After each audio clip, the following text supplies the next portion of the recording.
Moni's makeup zone. তোমরা অবশ্যই ভালো আছো, আমিও মোটামুটি ভালো আছি। আজকে একটা ইন্টারেস্টিং ভিডিও নিয়ে চলে এসেছি। তোমরা অনেক দিন ধরে অপেক্ষা করছিলে হয়তো নবমীর ভিডিও কেন আমি দিইনি। তো নবমীর ভিডিও আজকে আমি পোস্ট করছি। তো তোমরা দেখো আমার এই ভিডিওটা প্রথম থেকে শেষ পর্যন্ত।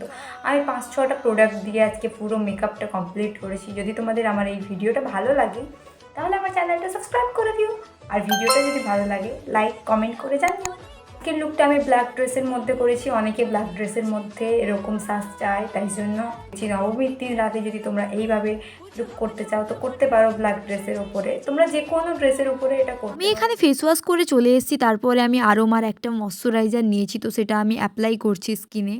স্কিন প্রিপারেশনের প্রোডাক্ট বাদ দিয়ে আমি টোটাল 5টা প্রোডাক্ট ইউজ করেছি। আরোমার এই ময়শ্চারাইজারটা ওয়াটার বেস ময়শ্চারাইজার, তো এটা গরমকালের জন্য বেস্ট। তোমরা গরমকালে ইউজ করতে পারো। এখানে ময়শ্চারাইজার ইউজ করতে করতে কারেন্ট চলে গেছে, কি বলবো। ভিডিও শুরু করতে না করতে কারেন্ট চলে গেছে, কিচ্ছু করার নেই, আমাকে ভিডিওটা কন্টিনিউ করতে হবে। তো দিনের আলোর মধ্যে আমি এই মেকআপটা করছি, তো তোমরা দেখে বলো কেমন হয়েছে। নেক্সট আমি নিয়েছি রিকোটের একটা প্রাইমার। এই প্রাইমারটা খুব সুন্দর, আমার তো খুব পছন্দের। যদি তোমরা এই প্রাইমারটা ইউজ করতে চাও তো করতে পারো। রিকোটের এই প্রাইমারটা অল্প নিয়ে ভালোভাবে স্কিনে অ্যাপ্লাই করতে হবে। আমি এখানে ডার্মার একটা ফাউন্ডেশন নিয়েছি আমার স্কিন টোন অনুযায়ী। আমি কিন্তু খুব কম ফাউন্ডেশন ইউজ করছি, আমি বেশি হেভি মেকআপ চাইছিলাম না, সেই জন্য।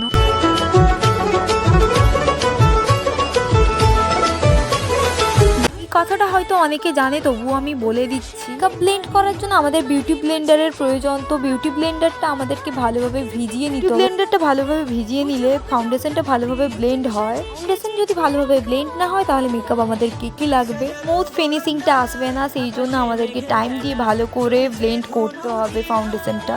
নেক্সট আমি সেই সেম ডার্মার ফাউন্ডেশনটা ইউজ করছি অ্যাজ এ কনসিলার। তো তোমরাও এভাবে ইউজ করতে পারো যদি তোমাদের কাছে কনসিলার না থাকে। এই সেম ফাউন্ডেশনটা আমি যেখানে হাইলাইট করতে চাইছি তো সেখানে আমি দিয়ে দিয়েছি। এবার ভালো করে ব্লেন্ড করতে হবে। আমার চ্যানেলে নতুন ভিডিও দেখছো তারা আমার চ্যানেলটা সাবস্ক্রাইব করে দিও, যাতে আমি নতুন ভিডিও আপলোড করি তোমরা সবার প্রথমে দেখতে পারো।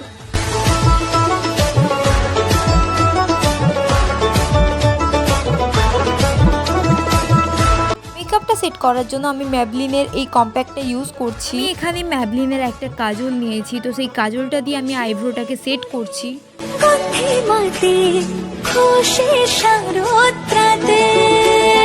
লাগলো দোলা কাশের বনে হিমেল শরৎ টানে।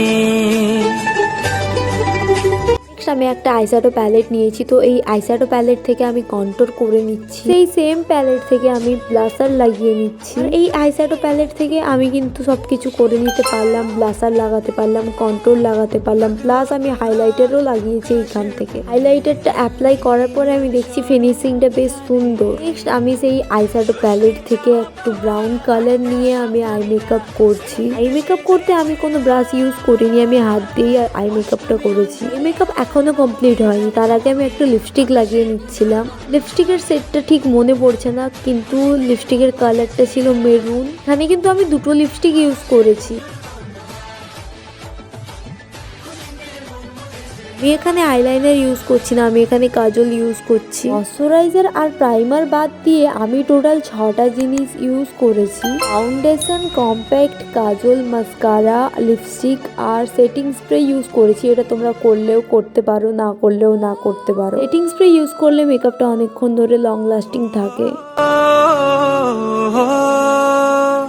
ভালোবাসার আলিঙ্গনে বিজয় আর বিসর্জনে।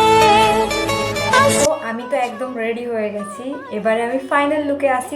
তোমরা দেখো আমার এই লুকটা তোমাদের কেমন লেগেছে, তো তোমরাও বাড়িতে ট্রাই করো।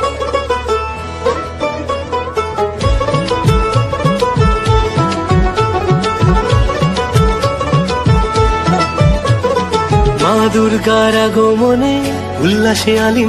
আজকের ভিডিও এতদূর পর্যন্ত ছিল, তো টাটা। পুজো হোক জমজমাটি নতুন সাজে সেজে।